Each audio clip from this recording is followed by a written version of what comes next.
Good morning, नमस्कार।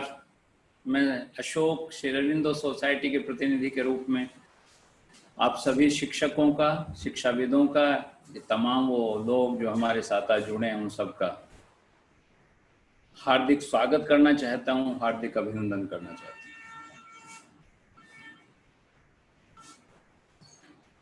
आज हम सबसे बहुमूल्य चीज के बारे में बात करेंगे आपसे।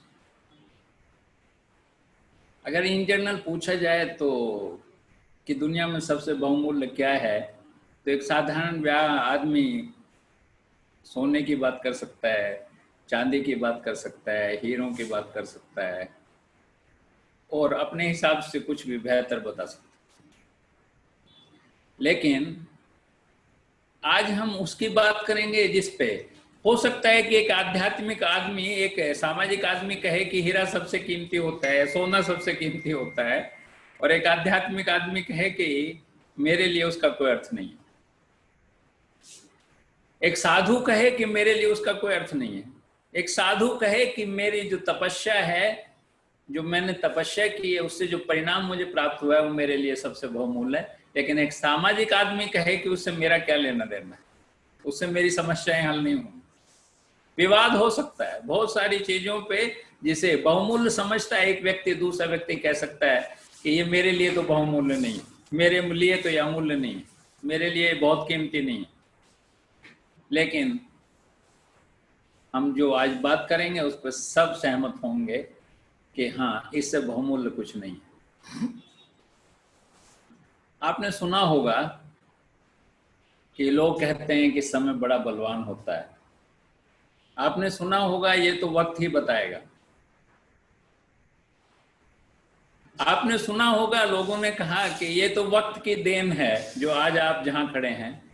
आपने सुना होगा लोग कहते हैं ये तो वक्त की मार है जो ये सब कुछ बिखर गया, आपने तो बड़ी मेहनत से संचय किया था इसका। ये सब क्यों कहते हैं लोग? क्या इसमें कुछ वास्तविकता है? हाँ, वास्तव में इसमें वास्तविकता है। वास्तविकता यह है कि इस दुनिया में समय से ज्यादा मूल्यवान और समय से ज्यादा कीमती कुछ भी नहीं।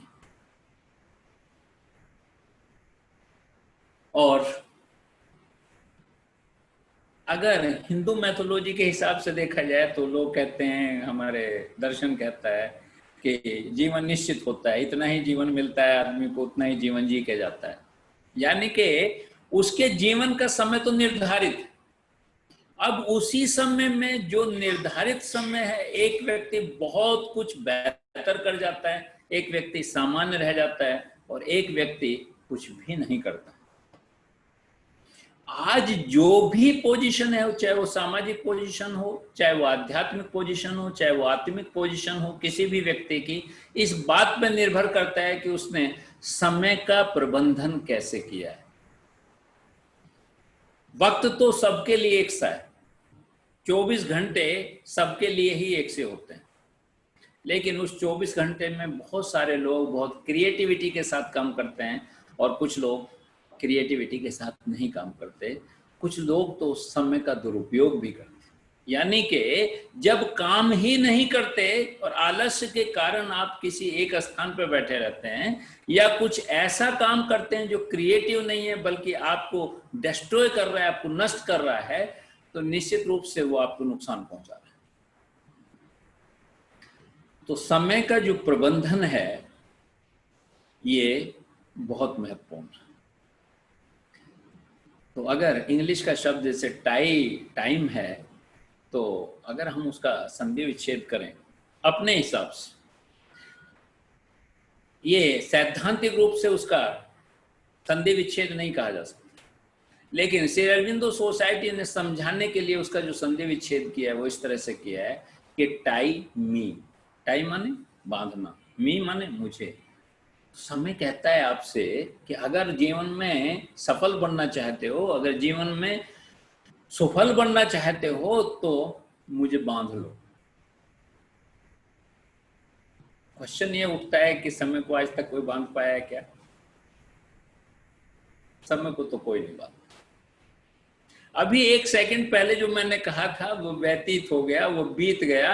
अब उसमें जो भी मैं बोल गया, जो भी मैंने कह दिया, वो अमर हो गया, उसे बदला नहीं जा सकता है। वो वायुमंडल में, ब्रह्मांड में स्थित हो गया। आपको जानकारी के लिए बता दूं कि लाखों वर्ष पहले भी जो वार्तालाप हुए हैं वो आज भी ब्रह्मांड में सुरक्षित हैं, और आज का वैज्ञानिक युग में उन्हें सुना जा सकता है, उन्हें समझा जा सकता है। इस तरह है कि जो भी पल बीत गया तो वो तो बीत गया, वो वापस नहीं आएगा।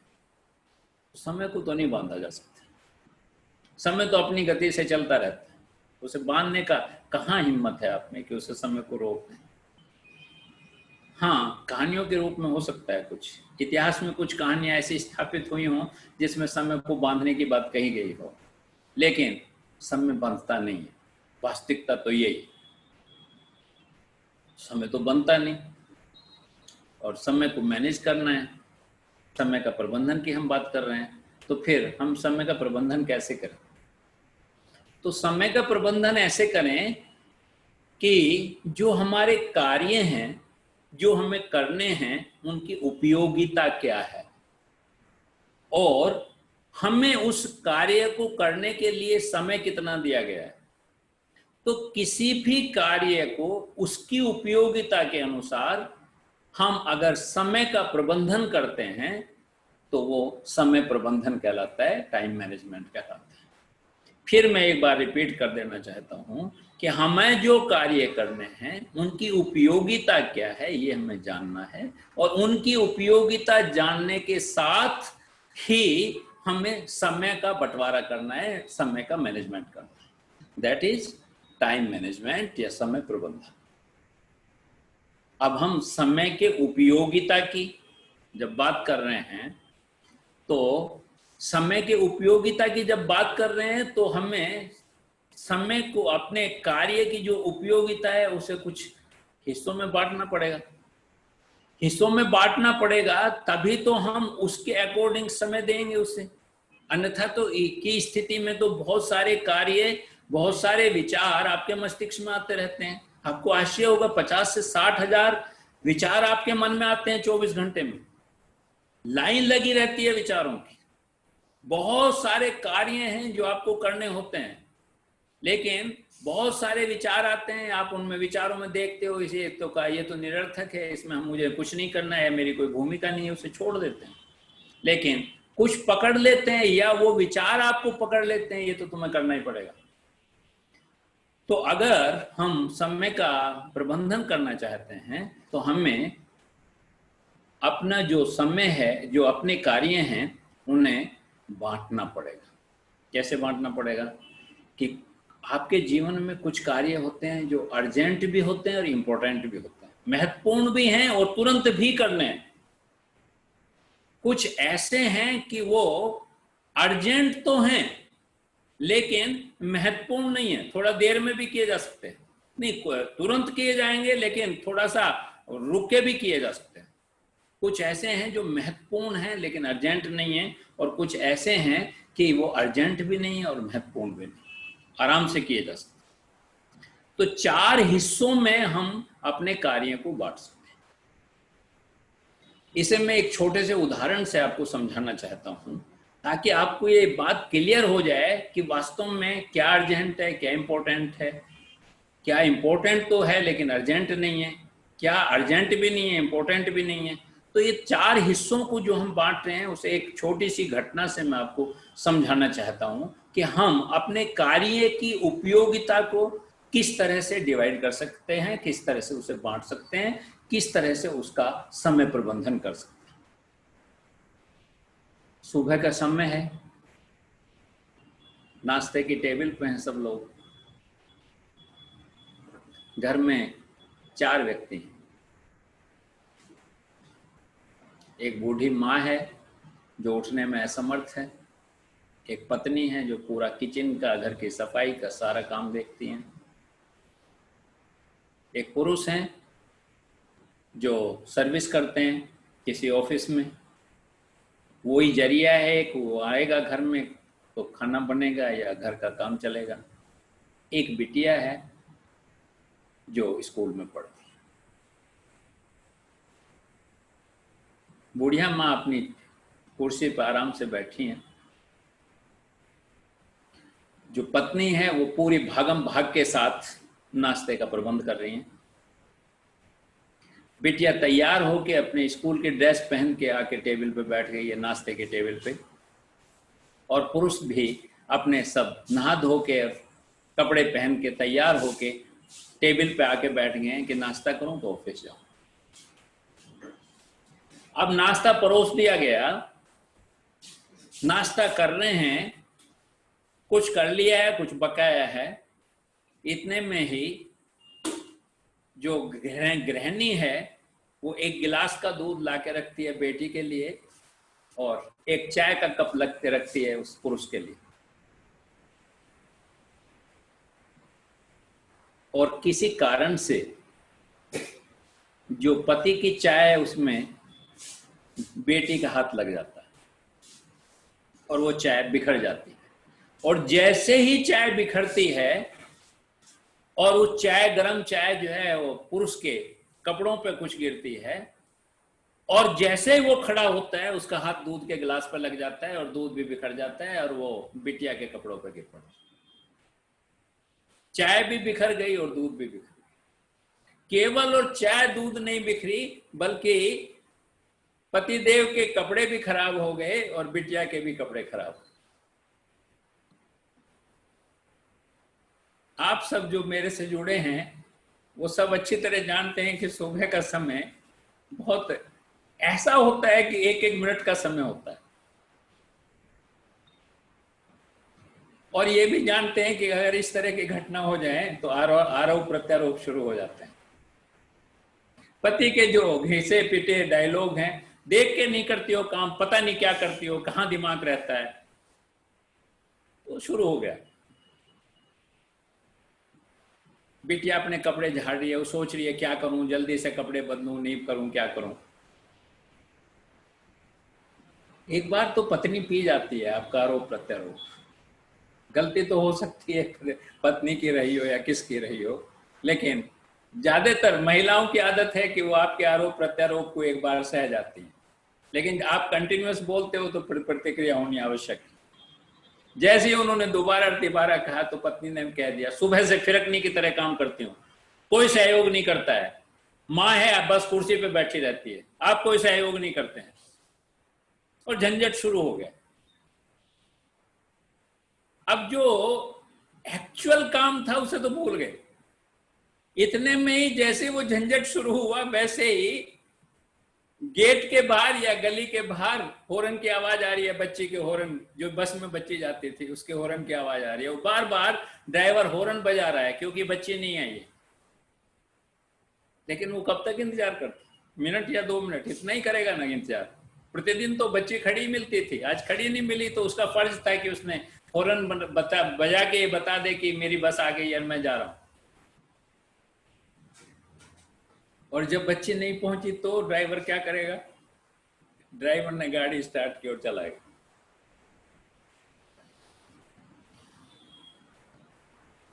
और पिता को लगा कि हॉर्न बज गया, उसने इंतजार किया और चला गया।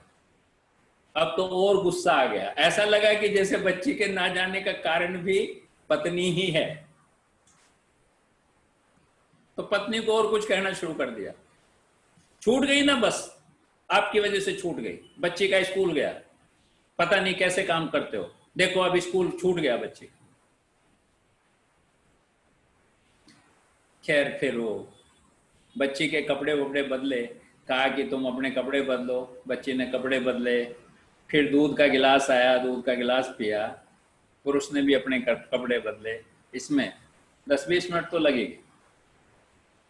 इतना समय कहाँ होता है। फिर पतिदेव ने उस बच्ची को उसके स्कूल छोड़ा और स्कूल छोड़ के जब ऑफिस में पहुंचा तो गेट पे बॉस ऐसे खड़ा था, आ गए वर्मा जी, धर्मशाला बना रखी है, जब मर्जी आते आ जाते हो, जब मर्जी चले जाते हो। आज शायद पहली बार ही लेट हुए थे वर्मा जी, लेकिन आज बॉस को गेट पे खड़ा मिलना था, पूरा मूड खराब हो गया। सर मैं तो आज ही लेट हो गया, कुछ ऐसा हो गया था। अरे सब ऐसा ही होता है, रोज ऐसा ही होता है, ऐसे ही कहते हैं सब लोग। वर्मा जी ने किसी तरह अपनी गर्दन झुकाई और अपने केबिन में पहुंचे। सारे दिन के लिए मूड खराब हो गया। अब घर पे पहुंचते हैं, घर पे बच्ची ने जब कपड़े बदले तो उतार के एक तरफ फेंक दिए क्योंकि जल्दी में थी, और उसने भी अपने कपड़े उतारे, वो भी अपने कमरे में फेंक दिए। फर्श पे चाय और दूध सब बिखरा पड़ा है। और बात तो जब हद हुई, जब माता जी पे कोई असर ही नहीं हुआ, वो अपनी माला जप रही है, राम राम राम राम राम राम। पत्नी का गुस्सा 7वें आसमान। कुछ बड़बड़ाती जा रही हैं और काम भी करते जा रही हैं। पूरे दिन मूड खराब हो गया पत्नी का। और जब माता जी को खाना दिया तो वैसे दिया जैसे आगे कहने की आवश्यकता नहीं है। माता जी का भी मूड खराब। मेरी क्या गलती थी इसमें? मैं तो मेरी तो कोई भूमिका ही नहीं थी। मेरे साथ इस तरह का व्यवहार क्यों कर रहे हो बहू? लेकिन बहू के पास भी कोई जवाब नहीं है और सास के पास भी कोई जवाब नहीं है। एक छोटी सी घटना ने चारों जो लोग हैं सदस्य, उनका सबका पूरे दिन का जो स्वभाव है वो बदल दिया। क्वेश्चन ये उठता है कि क्या इस घटना के समय भी धैर्य रख के, समय प्रबंधन करके, और हम सब बेहतर कर सकते थे, हम ठीक कर सकते थे? निश्चित कर सकते थे। अगर हमें समय का सदुपयोग करना आता तो हम निश्चित रूप से उसे सभी मैनेज कर सकते थे। क्या कर सकते थे? जैसे ही दूध और चाय बिखरी, सबसे पहले ये होता है कि बेटे आप जाओ अंदर, फटाफट कपड़े बदलो, और देखो मैं जो है वहां बस पे जा रहा हूं, 2 मिनट आपकी बस रोकूंगा, आप दौड़ के आ जाओ, नाश्ता वास्ता छोड़ दो, जो दूध पी लिया, बच गया, तुम बस पकड़ना महत्वपूर्ण है, आप खटाक से कपड़े बदलो और आ जाओ। बिटिया जाती बाथरूम में अपने कपड़े बदलती, पिता जो है बस पे चले जाते, ड्राइवर से रिक्वेस्ट करते भैया 2 मिनट रुक जाओ, बच्चे का जो है दूध बिखर गया था, कपड़े पे गिर पड़ा, बस आ रही है बदल के, 2 मिनट रुकिए। निश्चित रूप से ड्राइवर अगर को आप रिक्वेस्ट करेंगे वो 2 मिनट रुक सकता था। बच्ची आती, बस में चढ़ती और स्कूल चले जाती, क्योंकि ये अर्जेंट भी था और इम्पोर्टेंट भी था। अब पति वापस आते, आके अपने कपड़े बदलते, नाश्ते का समय छूट गया था तो कोई बात नहीं, नाश्ता ऑफिस में भी किया जा सकता था, इतनी देर में पत्नी उसे जो है पैक भी कर सकती थी, और अगर पति देव वहां चले जाते तो कोई झंझट ही नहीं था, समय पे पहुंच जाते, ना बॉस से झड़प होती, ना कोई लेना था ना देना था।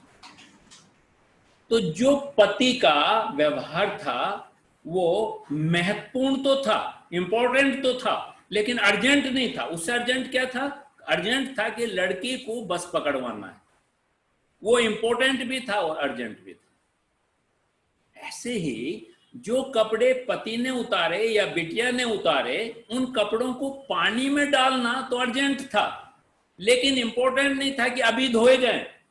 नहीं डालते तो उन पे दाग रह सकते थे, लेकिन उन्हें उठा के पानी में डाल देना अर्जेंट तो था लेकिन इंपॉर्टेंट नहीं था।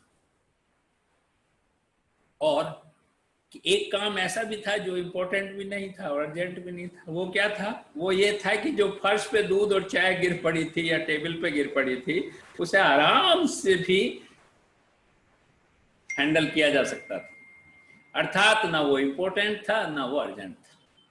तो हमने इसी घटना को 4 हिस्सों में बांट के आपको दिखाया कि अगर हम समय का प्रबंधन इस तरह से करें कि अर्जेंट और इंपॉर्टेंट क्या है, वो अर्जेंट तो हो सकता है लेकिन इंपॉर्टेंट नहीं है, या इंपॉर्टेंट तो है लेकिन अर्जेंट नहीं है, और अर्जेंट भी नहीं है इंपॉर्टेंट भी नहीं है, अर्जेंट तो है लेकिन इंपॉर्टेंट नहीं है। इसे 4 हिस्सों में अगर हम बांट के रखें, जैसा मैंने इस घटना से आपको बताने का प्रयास किया है, तो हम अपने समय को ठीक से समायोजन कर सकते हैं, उसका प्रबंधन कर सकते हैं। ये एक घटना से हमने बताया कि हम समय को कैसे मैनेज कर सकते हैं। ये तो हमने बता दिया कि समय को कैसे मैनेज कर सकते हैं। ये भी हमने बताया कि समय बड़ा बलवान है, समय सबसे मूल्यवान है। लेकिन हमारे शब्दों पे आप यकीन नहीं करेंगे, क्योंकि जब तक हम समय का महत्व आपको नहीं बताएंगे, तब तक आप हमारी इन शब्दों पे कैसे यकीन करेंगे कि समय इतना मूल्यवान है। इसलिए एक छोटे से उदाहरण से मैं आपको बताना चाहता हूं कि समय कितना मूल्यवान है। जैसे हम 1 साल की बात करें कि 1 साल का महत्व क्या हो सकता है, या 1 साल के महत्व को सबसे ज्यादा महत्वपूर्ण ढंग से कौन समझ सकता है? वो बच्चा समझ सकता है जो एग्जाम में फेल हो गया। अब 1 साल के बाद ही उसे एग्जाम देने का मौका मिलेगा और अपने को सिद्ध करने का मौका मिलेगा। तो 1 साल का महत्व कोई वो बच्चा समझ सकता है जो एग्जाम में फेल हो गया, जो क्लास में फेल हो गया है। उसे 1 साल दोबारा उस क्लास में बैठना पड़ेगा नए बच्चों के साथ, रोज उसे कचोटेगा कि मैं नए बच्चों के साथ हूं उसी क्लास में। उसे 1 साल का महत्व पता चल सकता है। अगर हम 1 महीने की बात करें तो 1 महीने का उससे पूछिए जिसे हर महीने सैलरी मिलती है और उसी सैलरी से अपने घर गृहस्थ का काम चलता है, अपने बच्चों की फीस जाती है, जिसमें किराए पर रह रहा है उसे किराया देना होता है, और सारे खर्चे उसी पैसे से चलते हैं जो 1 महीने में उसे सैलरी आती है। बाई दी उसे सैलरी नहीं मिलती, तो वो उसकी उपयोगिता या उसका महत्व समझ सकता है कि 1 महीने के बाद जो मुझे सैलरी मिलती है उस समय से नहीं मिलेगी तो मेरा क्या होगा। अगर हम 1 हफ्ते की बात करें तो आप उससे पूछिए, कई बार भूकंप आते हैं, बड़े बड़े मकान ढह जाते हैं और कोई मकान के अंदर दब गया, कुछ इस तरह से लेंटर पड़ा कि वो जीवित तो रह गया लेकिन मकान के अंदर है और जीवित अवस्था में है, लेकिन खाना पानी दाना कुछ नहीं। और फिर फायर ब्रिगेड आई, बचाने वाला दस्ता आया, पूरे मकान को इधर से उधर किया गया। उम्मीद नहीं थी बिल्कुल भी कि कोई जीवित बचेगा, लेकिन एक आदमी सुस्त अवस्था में उन्हें मिल ही गए। उससे पूछिए ना उसका 1 हफ्ता कैसे कटे। और अगर हम 1 दिन की बात करें कि 1 दिन का महत्व कौन सबसे ज्यादा जानता है, तो उस मजदूर से पूछिए जिसे शाम को जब दहाड़ी मिलती है उसी दहाड़ी से वो आटा लेके जाता है, दाल लेके जाता है, आलू लेके जाता है। बूढ़ी माँ है घर में, बूढ़ा बाप है, पत्नी है और 2 बच्चे हैं। उन सबके भोजन की व्यवस्था तभी होती है जब वो उसे दहाड़ी मिलती है शाम को और वो दहाड़ी लेके जाता है। अगर हम 1 घंटे की बात करें कि 1 घंटे का महत्व सबसे ज्यादा किसके लिए है, उस प्रेमिका से पूछिए जो घर झूठ बोल के आई है, पार्क के कोने में बैठी है। प्रेमी 1 घंटे लेट हो गया, 1 घंटे में 60 मिनट होते हैं लेकिन उसने 120 बार अपनी घड़ी देख ली। और जब 1 घंटे के बाद प्रेमी आता है तो किस छटपटाहट के साथ मिलती है, वो उससे पूछिए उसका 1 घंटा कैसे कटा। अगर हम 1 मिनट की बात करें तो उस आदमी से पूछिए ना जो दौड़ता आ रहा था, तेज दौड़ता आ रहा था, लेकिन 1 मिनट के चक्कर में उसकी बस छूट गई, उसकी ट्रेन छूट गई। बहुत कोशिश की, दौड़ा भी, लेकिन किसी ने देखा ही नहीं, बस वाले ने देखा नहीं और ट्रेन रुकी नहीं। तो उससे पूछिए कि 1 मिनट की कीमत क्या है। 1 मिनट पहले आ जाता तो ट्रेन में चढ़ जाता, अपने डेस्टिनेशन पे पहुंच जाता, अगला जितना प्रोग्राम था सब अपसेट हो गया। 1 मिनट की कीमत थी। आप कहेंगे सर 1 मिनट तक तो ठीक है, चलो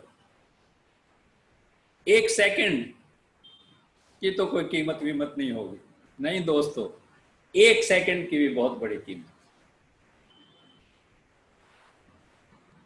अभी अभी बुढ़िया माँ क्रॉस कर रही थी सड़क को, उधर से दन दन आता हो एक आदमी मोटरसाइकिल पर आ रहा है, आपकी नजर गई और उसने अपने वृद्धा को 1 सेकंड में जो है इधर से उधर कर दिया, वृद्धा बच गई। आप भी सांस ले रहे हैं जोर जोर से, वृद्धा को भी लगा कि आज तो जीवन ही गया था, इस नवयुवक ने मेरा जीवन बचा दिया। 1 सेकंड का मसला था बस। 1 सेकंड अगर वो वृद्धा उधर नहीं होती तो मोटरसाइकिल से हिट हो जाता। आप उसे नहीं बचाते तो 1 सेकंड में उसकी जीवन लीला समाप्त हो जाती। 1 सेकंड का भी कितना बड़ा महत्व। एक्सीडेंट से बचने वाला आदमी जानता है कि 1 सेकंड की कीमत क्या है। आप कहेंगे चलो चलो सर, सेकंड तक तो मान लेते हैं, इससे आगे तो कुछ नहीं है। नहीं दोस्तों, इससे आगे भी कुछ है। कभी आपने रेस लगाते हुए नौजवानों को देखा है, जो रेसर्स दौड़ लगाते हैं 300 मीटर की, 100 मीटर की, मील की, 10 मील की? आपने कभी देखा है उनका कंपटीशन देखा है? एक दूसरे से आगे निकलने की जो उनकी एक प्रतिद्वंदिता है, उसे कभी देखा है? और जब फीते से टच करता है और दूसरा आदमी टच करता है तो उसमें सेकंड्स नहीं होती हैं, सेकंड्स का कुछ हिस्सा होता है। तो उससे पूछिए ना, जो गोल्ड मेडल प्राप्त करने वाला था, लेकिन कुछ सेकंड्स के हिस्से की वजह से वो सिल्वर मेडल उसे मिला, उससे पूछिए उसकी क्या वैल्यू। तो हमने आपको बताया कि समय का कितना मूल्य है। तो ये मिली सेकंड की बात हमने बताई। इस सेकंड का जो कुछ भी हिस्सा है वो मिली सेकंड्स में भी हम किस तरह से उसका उपयोग कर सकते हैं। तो हमने आपको बताया कि समय प्रबंधन क्या है, हमने आपको बताया कि समय की वैल्यू क्या है, हमने आपको बताया कि समय का प्रबंधन कैसे किया जाए। लास्ट में हम एक चीज और आपको बताना चाहते हैं कि समय का सदुपयोग हम कैसे करते हैं।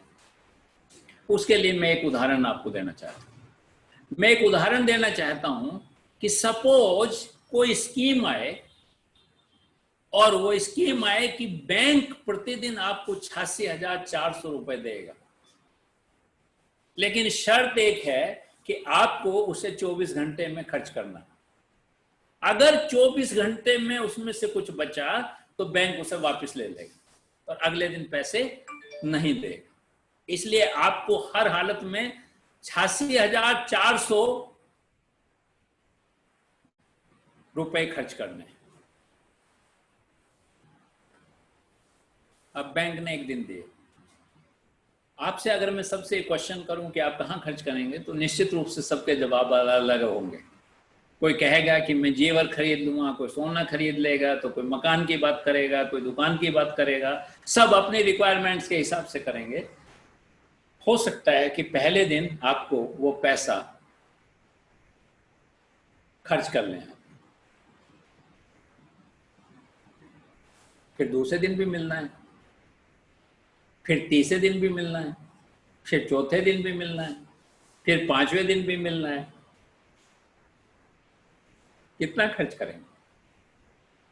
लेकिन आप इतना तो अवश्य करेंगे कि जो आपको पैसा मिल रहा है उसे पूरी कोशिश करेंगे कि हम प्रतिदिन खर्च करें, खत्म कर लें, क्योंकि अगले दिन पैसा नहीं मिलेगा। क्योंकि ये भय है कि अगर हमने खर्च नहीं किया तो अगले दिन पैसा हमें नहीं मिलेगा। उसे पूरे खर्च करने का, उसका पूरा सदुपयोग करने का, उसका पूरा उपयोग करने का हम पूरा प्रयास करते हैं। लेकिन एक चीज आपको प्रतिदिन मिल रही है, 86,400 मिलती है। कभी आपने सोचा है कि उसका उपयोग हम कितना करते हैं?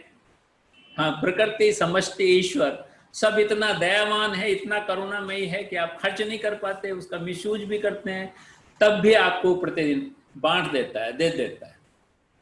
वो हैं सेकंड्स। कि आपको प्रतिदिन इतने ही सेकंड्स मिलते हैं आपके जीवन में, आपको समय में, आपको 24 घंटे में। आपने कभी सोचा है कि मैं उसका कितने % उपयोग कर पाता हूँ? मैं उसे कितना दूसरों के हित में, अपने हित में, समाज के हित में या देश के हित में मैं कितना कुछ खर्च कर पाता हूँ? क्या वैसे ही व्यर्थ तो नहीं चले जाते वो बहुत सारे सेकंड्स? पैसा तो आप एक पैसा भी व्यर्थ नहीं जाना देना चाहते, आप चाहते हैं कि मैं 100% खर्च कर लूं ताकि अगले दिन मुझे पैसा मिल जाए। लेकिन जो दयावान है, जो करुणामयी है, जो रोज देता है, उसकी उस करुणा का क्या ख्याल आप रखते हैं? आपको उतने सेकंड्स प्रतिदिन मिलते हैं, लेकिन आप उसका सदुपयोग कर पाते हैं, नहीं कर पाते? अपने मस्तिष्क से पूछिए, अपने दिल से पूछिए, अपनी आत्मा से पूछिए कि कहीं आप ऐसा तो नहीं है कि उसका बहुत सारा हिस्सा आपसे अनखर्चा बच जाता है और वो व्यर्थ चला जाता है। जैसा कि मैंने सेशन के शुरू में कहा था कि हिंदू धर्म के अनुसार, हिंदू मैथोलॉजी के अनुसार हमारा जीवन निश्चित है कि हम पृथ्वी पर आए तो इतने दिन के लिए ही आए हैं, वैसे ही कारण बनेंगे सब। मैं ये नहीं कह रहा कि मैथोलॉजी सच है या झूठ है, लेकिन उसका उदाहरण देते हुए मैं समझाना चाहता हूं कि आपको प्रतिदिन जिस तरह से सेकंड्स निश्चित हैं, वैसे ही आपका जीवन भी निश्चित है। और आप उसमें जो समय है उसका सदुपयोग अगर करते हैं तो आपके लिए बहुत बेहतर है। आप एक महान व्यक्ति बन सकते हैं। आज तक दुनिया में वो ही महान व्यक्ति हुए हैं जिन्होंने समय का सदुपयोग किया। जिन्होंने समय का सदुपयोग नहीं किया, जिन्होंने समय की कीमत नहीं समझी है, वो सामान्य जीवन जी के इस दुनिया से चले गए। अब ये आपके हाथ में है कि आप समय का सदुपयोग करते हुए महान व्यक्ति बनना चाहते हैं या एक सामान्य जीवन जी के इस दुनिया से चले जाना चाहते हैं। आज हम समय पे इतनी ही चर्चा आपसे करना चाहते थे। कल हम आपके साथ चर्चा करेंगे कि जो समय का प्रबंधन है, क्या शिक्षक के लिए वो बहुत महत्वपूर्ण है? क्या समय का प्रबंधन शिक्षक के द्वारा विद्यार्थी को सिखाना बहुत महत्वपूर्ण है? क्या शिक्षक समय का प्रबंधन करके अपनी कक्षा का प्रबंधन बेहतर कर सकता है? क्या शिक्षक समय का प्रबंधन करके अपने सिलेबस को, अपने पाठ्यक्रम को समय से कंप्लीट कर सकता है? क्या समय का प्रबंधन कक्षा का प्रबंधन से कोई संबंध रखता है? इन सारी चीजों पे आपके विस्तृत रूप से हम चर्चा करेंगे। और इस चर्चा के दौरान आज जो हमने आपके साथ कुछ समय बिताया, जिसपे हमने समय प्रबंधन की बात की, अगर उस संबंध में आपके मन में कहीं भी कोई भी प्रश्न है तो निश्चित रूप से मेरे से अगर बाई देवी किसी समझ में नहीं आई हो तो उसे रिपीट किया जा सकता है, वो भी आप पूछ सकते हो। और पिछले भी सेशन है, अगर उनके प्रति भी आपके मन में कहीं कोई जिज्ञासा है, समय बचता है तो वो भी निश्चित रूप से पूछ सकते हो। अंत में मैं यही कहूँगा कि प्रतिदिन हमारा जो एक सेशन होता है 10 से 10:30 के बीच में, आप लोगों के बीच में कुछ उपयोगी चीज़, कुछ नई चीज़, कुछ मानवीय मूल्यों से संबंधित लेके प्रतिदिन आता हूँ और आपको बताने का प्रयास करता हूँ। उसके लिए मैं आपका हार्दिक धन्यवाद करना चाहता हूँ, सभी का आभार प्रकट करना चाहता हूँ। आप सबने मेरी बात इतने ध्यान से सुनी, उसके लिए मैं आभार प्रकट करना चाहता हूँ, हृदय से आभार प्रकट करना चाहता हूँ। धन्यवाद।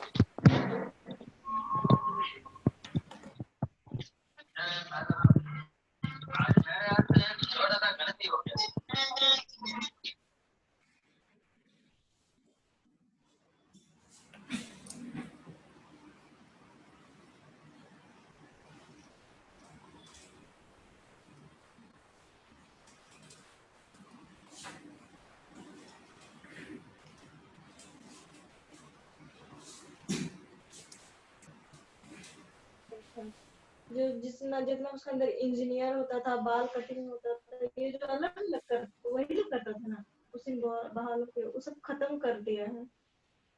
अब सिविल लोग से वो अपना गाड़ी ठीक करवाएगा।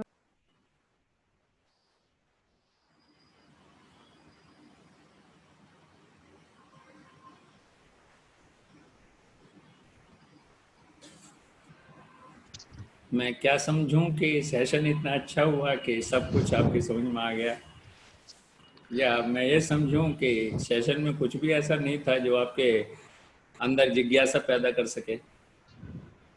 कई बार जो वक्ता होता है वो बड़ा कंफ्यूज हो जाता है, उसके मन में दोनों ही बातें आ सकती हैं जो मैंने आपको बताई। इसलिए मैं उम्मीद रखता हूं कि अगर किसी के भी मन में कोई भी भाव है तो निसंकोच मेरे से पूछ सकता है। प्रणाम सर। श्योर। सर आज का सेशन मुझे बहुत अच्छा लगा, पर सर जो समय का सही से प्रबंधन नहीं कर पाता, हाँ, जैसे अब मैं अपने लेके कह सकता हूँ सर रमेश, कि थोड़ी आवाज आपको करनी पड़ेगी, कम आवाज आ रही है मुझे। सर अभी आवाज आ रही है सर? हाँ बोलिए। सर मैं कह रहा था कि आज का सेशन मुझे बहुत अच्छा लगा, हम्म। पर यदि मैं अपना खुद की बात करूं तो सर शायद मैं समय का प्रबंधन सही से नहीं कर पाता। हम्म। और शायद इसके कारण मेरे अंदर क्वेश्चन, मैंने सेशन तो मुझे बहुत अच्छा लगा सर, और कोई क्वेश्चन भी मेरे दिमाग में नहीं आया, क्योंकि मैं खुद नहीं कर पाता इस तरह का, मैं खुद समय की बर्बादी करता हूँ। तो सर अब मैं उसको यदि सुधारता है, चाहे उस पर कार्य करता, तब मुझे समझ में आता है कि कौन सी त्रुटि हो रही है कि हम समय को किस तरह करें। पर मैंने सर इस पे कार्य ही नहीं किया। हाँ, आज से सर कोशिश करूंगा कि इस पे मैं सोचूं। पर यदि सर पिछले यदि सेशन की मैं बात करूं तो पिछले सेशन का मेरे एक क्वेश्चन था सर, उपदेश के ऊपर आपने बात की थी। हम्म। तो उपदेश पे आपने कहा था कि जो पंडित होते हैं वो गढ़ते हैं कि आप स्वर्ग में इस तरह की चीजें मिलेंगी, आपको इस तरह की चीजें आपको मिलेंगी। तो सर कहीं ना कहीं वो भी तो एक लालच ही है, जो हम लोग कहते हैं कि कर्म करो तो अच्छा चीज मिलेगा। तो हम्म। क्यों कर्म करें सर, जब हमको यहाँ भी तो बिना कर्म किए हम भी कुछ ना करें, फिर भी हम लोग यहाँ बहुत कुछ कर सकते हैं। तो वो भी तो लालच है, यहाँ भी एक लालच है। यदि कोई यदि भ्रष्टाचार की बात करे, कोई पैसा देता है, बोलता है ये काम कर दो, यदि सही नहीं है फिर भी वो काम कर देते हैं क्योंकि हमको उससे फायदा होता है। और वो देश में पंडित भी वही कहते हैं कि यदि अच्छा कर्म करोगे तो वहां भी फायदा होगा। तो दोनों तरफ तो लालच ही है सर। तो इसको कैसे करें, क्यों कर्म करें, क्यों अच्छे कर्म करें कि हमको वहां वहां भी वही चीज मिलने वाला है, यहाँ भी वही चीज मिलेगा। तो अच्छे कर्म क्यों करें सर? पहली बात तो रमेश, कर्म की परिभाषा हमें स्पष्ट होनी चाहिए। कर्म बगैर तो कोई भी दुनिया का एक भी जीव जीवित नहीं रह सकता है। हमारे जीवन का आधार ही कर्म है। अगर हम कर्म नहीं करेंगे तो हम जीवित नहीं रह सकते। कर्म का मतलब है कार्य, कार्य का मतलब है क्रिया, क्रिया का अर्थ है कि हम अगर खाना भी खाते हैं तो भी क्रिया करते हैं ना, कर्म करते हैं। हम अगर खाना खाने के बाद सोच जाते हैं, वॉशरूम जाते हैं, वो भी एक क्रिया है। तो कर्म का अर्थ हमें समझना चाहिए कि कुछ ना कुछ तो हमें जीवित रहने के लिए भी करना पड़ेगा, वो भी कर्म का एक हिस्सा है। तो बिना कर्म के तो कोई भी जीव, कोई भी वनस्पति, कोई भी मनुष्य जीवित ही नहीं रह सकता। कोई भी, पूरी दुनिया का कोई जीव ऐसा नहीं है कि उसे वहीं बैठे हुए भोजन प्राप्त हो जाए। टिफिन लेके जाना, जब अपने घर का रहे पता रहे हमें वहां से लेना, तो टिफिन कृपया करके अपना टेलीफोन म्यूट कर लें ताकि जो घर का झगड़ा टंटा है वो मेरे तक ना पहुंचे। तो नमस्कार सर। कर्म तो हमें करना पड़ेगा निश्चित रूप से। अब जो अच्छे कर्म की बात है, ये रमेश बड़ा विवादित मसला है। जैसे विवादित मसला इसलिए है कि अच्छे कर्म की डेफिनेशन विभिन्न धर्मों, विभिन्न संप्रदायों, विभिन्न जातियों, सबने अलग अलग परिभाषित कर रखी है। कैसे कर रखी है परिभाषित? जैसे जैन धर्म, मैंने उस दिन बताया था कि जैन धर्म इस बात में विश्वास करता है कि उसके पैर से चींटी ना मरे। लेकिन कुछ ऐसे भी तो धर्म है जो ये कहते हैं कि मांस खाना कोई गुनाह नहीं है, आप पशु काट के मांस खा सकते हैं। अभी 2 दिन के बाद ईद है, सारे विश्व में मेरा ख्याल है लाखों जीव कट जाएंगे। तो उस धर्म ने शायद उन्हें अलाउ कर रखा है। उनके जो उस धर्म के जो पंडित हैं, जो वो उन्हें बता रहे हैं कि ये कोई गुनाह नहीं है, ये सब ठीक है। वो तो कहते हैं ये जो है ईश्वर की सेवा कर रहे हो आप ऐसा करके। लेकिन जैन धर्म में कहेंगे कि एक चींटी मारना भी पाप। तो कर्म अच्छा या बुरा, इसकी डेफिनेशन करना इट इज टू डिफिकल्ट। हाँ, इसकी डेफिनेशन एक ही वस्तु कर सकती है, वो कर सकता है आपका अंतर्मन। आपका अंतर्मन बता सकता है कि जो भी मैं कार्य कर रहा हूं वो कार्य अच्छा है या बुरा है। ये आपकी संतुष्टि, आपकी नैतिकता बता सकती है, आपका हृदय बता सकता है, आपकी आत्मा बता सकती है। अगर हम उस अनुगूंज का फॉलो करते हुए, उसका अनुसरण करते हुए कार्य करते हैं, तो निश्चित रूप से हम बेहतर काम कर रहे हैं। और अगर हम उसका अनुसरण नहीं कर रहे हैं, उसे फॉलो नहीं कर रहे हैं, उसके विपरीत कार्य कर रहे हैं, तो हम गलत कार्य कर रहे हैं। मेरे अनुसार गलत और अच्छे कार्य की डेफिनेशन ये है। इसी संबंध में कृष्ण ने बहुत सुंदर बात कही थी अर्जुन से गीता में। उसने कहा था कि जो कर्म आप करते हो ये आपके भावों पर निर्भर करता है कि आप क्या सोच के वो काम कर रहे हो। आपके अंतर्मन में क्या भाव है, वो भाव उस कर्म का अच्छा और बुरा निर्धारण करता है।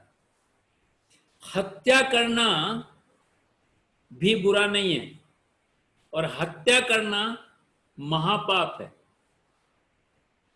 एक सैनिक सीमाओं पे जब खड़ा होता है और दूसरे देश के लोग, दूसरे देश के सैनिक अतिक्रमण करते हैं हमारी सीमाओं का, या घुसपैठ करते हैं, या कुछ नुकसान पहुंचाना चाहते हैं हमारी सीमाओं को, या जो सीमा के पास बस्तियां उन्हें नुकसान पहुंचाना चाहते हो, तो हमारा सैनिक 10 आदमियों को मार देता है, उसे वीरता पुरस्कार से पुरस्कृत किया जाता है। और एक व्यक्ति चौराहे पे किसी व्यक्ति को गोली मार देता है और उसका धन लूट के ले जाता है। हथियार तो उसने भी लूटे हैं। जब वो 10 सैनिकों को मारे तो उनके हथियार भी लूट के लेके आया है, अपने कमांडर को दिखाने के लिए कि मैं 10 आदमी मार के आया हूँ। वो ऐसे ऐसे गड़बड़ कर रहे थे सीमा पे, उनके हथियार भी देखो लेके आया हूँ। लेकिन आपने अगर चौराहे पे कोई एक व्यक्ति मार दिया तो आपको सजा हो जाती है, आपको जेल हो जाती है, सारा समाज कहता है आपने बहुत बुरा किया है। आपकी आत्मा भी शायद आपको धिक्कारती है कि आपको ऐसा नहीं करना चाहिए था, आपने ऐसा क्यों किया। लेकिन उस सैनिक के मन में कभी धिक्कार का बहाना नहीं आती है। वो यही समझता है कि मैंने अपने देश की सेवा की है, मैंने अपने देश की रक्षा की है, इसलिए मैंने 10 लोगों को मार दिया है। कभी ये भाव ही नहीं आएगा कि मैंने गलत किया है। तो सच, अच्छे काम और बुरे काम का निर्धारण वो आपका मन करता है, आपकी आत्मा करती है, उसका उद्देश्य करता है। इसलिए जो पंडित कहते हैं कि अच्छा कर्म करो, वो कभी ये नहीं बताते कि अच्छा कर्म है क्या। वो अच्छा कर्म वो बताते हैं जो उनके मस्तिष्क, उनके ज्ञान और उनके अनुभव के आधार पर अच्छा और बुरा है। वो अच्छा काम है या नहीं है उसे कभी वो डिफाइन नहीं करते। जैसे स्वर्ग को डिफाइन नहीं करते, इस तरह से वो अच्छे काम को भी डिफाइन नहीं कर पाते। इसलिए अच्छे बुरे काम की जो परिभाषा है वो ये है कि आपका अंतर्मन, आपकी आत्मा उसे कैसा स्वीकार कर रही है। उन्हीं भावों के आधार पर किसी अच्छे और बुरे काम का निर्धारण हो सकता है। इसलिए जो आपका क्वेश्चन था कि सर कर्म ही क्यों करें, बिना कर्म के तो आप जीवित नहीं रह सकते। और कर्म का निर्धारण अच्छा है बुरा है वो आप स्वयं कर सकते हो। किसी पंडित को, किसी मौलवी को, किसी पादरी को उसे अच्छे और बुरे कहने का कोई हक नहीं है। और ना ही सच बताऊं तो अच्छे और बुरे करने का कहने का ना हक है ना उन्हें ज्ञान है कि अच्छा है या बुरा है। आपको जितना ज्ञान है कि जो मैं कुछ कर रहा हूं वो अच्छा है बुरा है, वो दुनिया के किसी दूसरे किसी भी व्यक्ति को नहीं हो सकता। मेरा ये कहना है।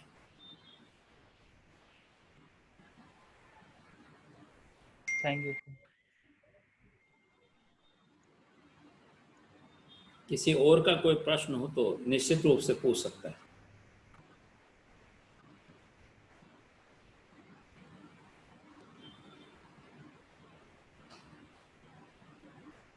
हेलो हेलो, सर मेरी आवाज आ रही है? हाँ आपकी आवाज आ रही है। हाँ जी सर प्रणाम। खुश रहो। सर मैं राहुल बात कर रहा हूँ। सर इसी जो अभी कर्म की बात चल रही थी, इसी पे मेरा एक डाउट है कि जैसे कि रामचरितमानस में तुलसीदास जी ने कहा कि कर्म प्रधान विश्व रच राखा, जो जस करही तो तस फल चाखा। मतलब आप अगर कर्म अच्छा करेंगे तो उसका परिणाम कहीं ना कहीं अच्छा होगा, और आपने अगर बुरा किया तो आपको परिणाम कहीं ना कहीं उसका अलग ही मिलेगा। तो सर मुझे ऐसा लग रहा है कि ऐसा नहीं है, क्योंकि बुरे कर्मों का परिणाम भी मैंने अपने के छोटे से जीवन में 10 से 15 साल जो मेरा एक अनुभविक जीवन रहा, उसमें मैंने देखा कि एक गलत व्यक्ति जो कि मैं एक उदाहरण अपने सामने का प्रकट कर रहा हूँ कि मैं उसको देख रहा हूँ 15 साल से 20 साल से कि उसके कहीं ना कहीं जो कर्म है, उसके कार्य हैं ऐसे हैं कि बहुत ही खराब, लेकिन उसके यहाँ स्थितियां जो है सामान्य है, वो सब अच्छी है। तो सर इसमें थोड़ा सा मुझे आप मार्गदर्शन करिए कि मतलब अच्छे और बुरे कर्म का क्या कैसे है। राहुल, दो शब्द होते हैं, एक होता है सफल और एक होता है सुफल। जी जो सफल की परिभाषा है वो आप दे रहे हैं जी सर। कि जो आदमी गलत काम कर रहा है, भ्रष्ट है, रिश्वत लेता है, दूसरों को कष्ट देता है, दूसरों पे रोब गांठता है, गालियां देता है, क्योंकि उसके पास हथियार हैं, उसके पास मैन पावर है, सत्ता है, जी तो और वो सब सामान्य रहता है, ये आपका आकलन है कि उसका जीवन सामान्य रहता है। ये आपकी सोच है कि उसका जीवन सामान्य रहता है। ये आपकी सोच है कि वो सफल है। ये सब आपकी सोच है। कभी उसे प्यार से बैठा के पूछिए, वो सबसे ज्यादा परेशान व्यक्ति है, क्योंकि जो सुबह से शाम तक उल्टे सीधे काम करता है, वो कभी भरपूर नींद भी नहीं सो पाता। उसे रात में सपने भी पुलिस को पकड़ने वाले आते हैं। वो दिखाता है आपको कि वो सामान्य है, कभी भी सामान्य नहीं है वो व्यक्ति। आप क्या समझते हैं कि बहुत बड़े जो राजनेता हैं हमारे, उन पर आरोप प्रत्यारोप लगते रहते हैं, वहां से इतना सौदा किया, इतनी रिश्वत ले ली, ये किया, वो किया, दुनिया भर के आरोप प्रत्यारोप लगते रहते हैं। जिन्होंने नहीं किया वो ठीक से सोते हैं, लेकिन जिन्होंने किया है उन्हें रात भर नींद नहीं आती। तो आप क्या कह सकते हो कि उनका जीवन सफल है? नहीं, असफल है। लेकिन वो सफल दिखाते हैं आपको, और हमें भी दिखता है कि उनका जीवन बहुत सफल है, सामान्य जीवन है, वो तो प्रोग्रेस कर रहे हैं।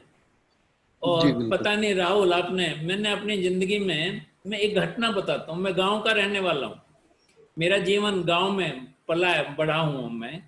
मेरे गांव में, गांव से ही हूँ। हाँ, मेरे गांव में एक मुखिया नाम के व्यक्ति थे, उन्हें मुखिया ही बोलते थे। उनका नाम तो कुछ था, पर एक्चुअल में मुझे नाम तो पूरा पता नहीं, मुखिया है। तो उनकी जो हवेली थी गांव में, उसमें सारे साधन उनकी उस हवेली में ही निश्चित थे। जैसे गांव में कुएं होते थे, ये ब्राह्मणों का कुआं, ये ठाकुरों का कुआं, ये हरिजनों का कुआं, ऐसे जो है कुएं होते जिससे पानी निकालते थे। ऐसे ही देवता मंदिर भी अलग अलग होते थे कि ये इनका मंदिर, ये उनका मंदिर। उसके घर में मंदिर भी था, और उसके घर में कुआं भी था, सब साधन थे। उसकी 2 पत्नियां थीं और घर में 10 नौकरानियां काम करती थी। मेरे ही जीवन काल में वो एक भी नौकरानी नहीं रही, और उन दोनों जो उनकी पत्नियां थी, उन्होंने नौकरानी का काम किया किसी के। और गांव में जो सबसे बेकार आदमी, मतलब गरीब आदमी था, उसने खूब मेहनत की अपने खेत में, उसने उसकी हवेली खरीदी। आज भी वो हवेली है गांव में। तो जब मुखिया के दरबार लगता था और वो जो न्याय करते थे, वो सदैव अन्यायपूर्ण होता था, क्योंकि वो अपने हितों को साध के न्याय करते थे गांव का। इसलिए सारा गांव उनके धीरे धीरे धीरे धीरे खिलाफ हो गया। उस समय तो लगता होगा सारे लोगों को, शायद मैं तो बच्चा था, लेकिन जब जवान हुआ तो मैंने उसकी दुर्गति होते देखी। लेकिन तब तो उन्हें सबे लगता होगा ना, इसका जीवन सामान्य है, ये सफलता पे पहुंच रहा है, सबका न्याय करता है, गांव का मुखिया है, सब कुछ है। लेकिन पतन हुआ ना।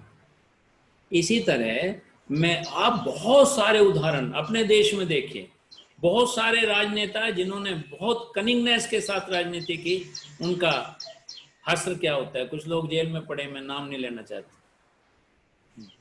तो आपका विचार है ऐसा कि उनका जीवन सामान्य है, आपका विचार है कि वो सफलता पे बैठे हैं। लेकिन सच बात तो यह है कि उनसे पूछिए, जो मैंने अभी कहा ना कि अच्छे और बुरे काम का जो वो उसका मन बताएगा कि वो अच्छा है या बुरा कर रहा है, वो सफल है या असफल है। इसलिए इस सफलता और असफलता का मैं एक दिन बताया था शायद किसी सेशन में कि हमें सफलता और असफलता की जो प्रतिद्वंदिता है ना, उसमें नहीं पड़ना है। हमें अगर कंपटीशन करना है तो अपने से करना है। हम प्रतिदिन बेहतर बने, ये कंपटीशन होना चाहिए। हम प्रतिदिन कुछ ना कुछ बेहतर करें, ये कंपटीशन होना चाहिए। हम अपने से अनुस्पर्धा करेंगे तो हम निश्चित रूप से संतुष्ट भी रहेंगे और हम सफलता की दौड़ से बच जाएंगे। हम एक सफल व्यक्ति बनेंगे। सफल मीन्स मैं अपने से संतुष्ट हूं, मैंने जो कुछ किया है वो सब ठीक किया है, कोई गलत नहीं किया है। मेरा अंतर मन, मेरी आत्मा ये बात कह रही है, मेरा हृदय ये बात कह रहा है कि मैंने सब कुछ ठीक किया है। इसलिए हमें ये मृग मरीचिका की तरह लगता है कि जो है दूसरे आदमी बड़ी उन्नति कर रहे हैं, जो झूठ बोलते हैं, जो गड़बड़ करते हैं, जो भ्रष्टाचार करते हैं, जो रिश्वत लेते हैं। लेकिन मैं शिक्षकों से एक बात कहता हूँ, शिक्षकों को बहुत बुरी लगती है वो बात। मैं शिक्षकों से कहता हूँ कि जिस शिक्षक के विद्यार्थी योग्य हैं, उनके बच्चे स्वतः ही योग्य बन जाते हैं। और जिस शिक्षक के विद्यार्थी अयोग्य हैं, यानी कि वो शिक्षक ठीक से काम नहीं कर रहा है, उसके बच्चे निश्चित रूप से अयोग्य ही बनते हैं, क्योंकि वो दोहरी भूमिका नहीं निभा सकता है। स्कूल में बच्चों के साथ, विद्यार्थियों के साथ तो वो नालायकी करे और अपने बच्चों के साथ लायकी करे, ये संभव नहीं है। उसकी नेचर में है, नालायकी है तो वहां भी नालायकी है और वहां भी घर में भी नालायकी। वहां अगर लायक है तो घर में भी लायक। इस तरह ये ऐसा प्रभाव है जो हमें दिखाई नहीं देता है, लेकिन वो प्रभाव तो हो रहा है। जिस दिन वो बम फटेगा तो वो सफलता असफलता में कन्वर्ट होती है, आपको दिखाई देगी। हाँ, कुछ समय का देर हो सकती है, इतने भी समय की देर हो सकती है कि हो सकता है ये जन्म कट जाए, अगले जन्म में भोगना पड़े। मेरा ये पक्का विश्वास है कि मनुष्य अगला जन्म लेता है, अगला जन्म लेता है, क्योंकि इसकी एक जीवन यात्रा होती है। ये मैं पहला जो जीवन मूल्य का मेरा सेशन था, मैंने उसमें बहुत एक्सप्लेन किया था सारी चीजें कि कैसे मनुष्य मरता है और कैसे जीवन उसका आगे बढ़ता है, कैसे जन्म लेता है, क्यों जन्म लेता है, कैसे वो सलेक्शन करता है जीवन का, उस सब पे मैंने चर्चा की थी। इसलिए राहुल, आपको ये निश्चिंत होना चाहिए, बिल्कुल निश्चिंत होना चाहिए कि आपको जो देखता है, दुनिया को देखता है कि वो व्यक्ति गलत करके सफलता की सीढ़ियां चढ़ रहा है, वो एक दिन ऊंचाइयों पे चढ़ के भी नीचे आएगा, 100% नीचे आएगा, 110% नीचे आएगा। इसलिए हमें उसकी प्रतियोगिता में, उसकी प्रतिद्वंदिता में नहीं जाना है। उसकी सफलता से अपनी सफलता का कोई प्रतिद्वंदिता नहीं करनी है, कोई कंपटीशन नहीं करनी है। हमें एक सफल जीवन जीना है तो हम जो भी कुछ करें, एक बार अपने अंतर्मन से पूछ लें कि मैंने ये सही किया है, गलत किया है। आपका अंतर्मन कहता है कि सही किया है तो आपने सही किया है, वो सदकर्म है, वो अच्छा कर्म है।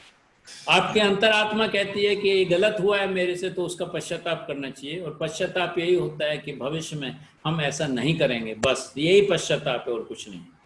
हमने क्या कर दिया वो कल की बात हो गई, कल हमें क्या करना है उसे हमें सुधारना है, मेरा ऐसा विश्वास। मैं समझता हूं कि मेरी बात से थोड़ा सा तो संतुष्ट आप हुए होंगे। नहीं सर, मैं संतुष्ट हूँ सर। जो आपाधापी चल रही थी वो यही चल रही थी कि आप उनसे कंपेयर कर रहे हैं अपने को, कहीं ना कहीं नहीं करना है, अपने से कंपेयर करना है। तो कहीं ना कहीं खुद को देखना है, आत्मसात करना है खुद का। हाँ, तो बिल्कुल। जी सर। देखो सर क्या है ना, मैं थोड़ा सा ये अपना आपाधापी जो मेरे अंदर चल रही थी, जो मेरे पिताजी का मतलब एक नेचर है सर, मैंने देखा अपने जीवन में। और जो भी मेरी माताजी बताती हैं कि कहीं ना कहीं हम लोगों ने मतलब आज जहाँ पे हैं वहीं पे है ना, प्लस हुआ है तो माइनस भी नहीं हुआ है, लेकिन हमने किया बहुत कुछ है लोगों के साथ। तो वो स्थितियां जो मैं जब मैं कंपेयर करता हूँ कि नहीं हमने कहीं अच्छा ही किया, कहीं किसी के साथ नहीं गलत किया, तो आखिर हम जहाँ पे हैं वहीं पे हैं। और जो प्लस जिसके साथ हमने किया वो भी हमें आज दिखाने के लिए ऐसा कर रहा है, वैसा कर रहा है, इस तरह कर रहा है कि आज हम यहाँ हैं, आप कहाँ हो। तो सर ये जो कुछ चीजें थी जो मेरे मन में मुझे टोंच मार रही थी, जिससे मैंने ये क्वेश्चन आपसे किया सर। तो कहीं ना कहीं मैं जी, सफलता की जो परिभाषा पूरा समाज देता है, उसमें उत्थान के साथ पतन ना हो यह असंभव है। जी सर। दुनिया में तमाम इतिहास में आप देखेंगे कि जिनका बहुत सफलता, जिसे आप पैसे से और गाड़ी से और बंगले से जो तुलना करते हैं, उसकी जो सफलता का आकलन आप करते हैं, जो निर्धारित करते हैं, जो परिभाषित करते हैं, उसका पतन निश्चित है। वो निश्चित उत्थान भी होगा तो पतन भी होगा। इसलिए जो आप कह रहे हो ना कि हम वहीं के वहीं हैं, अगर आपने अपना पतन होने से भी रोका है तो ये आपकी उपलब्धि है। आपको ये समझना चाहिए कि हमारा पतन नहीं हुआ तो ये हमारी उपलब्धि है, और मानसिक रूप, आत्मिक रूप से अगर पतन नहीं हुआ तो ये बहुत बड़ी उपलब्धि है। तो जो लोग आपको दिखाने की कोशिश कर रहे हैं वो इंफीरियरिटी कॉम्प्लेक्स से शिकार होकर सुपीरियरिटी कॉम्प्लेक्स की बात कर रहे हैं।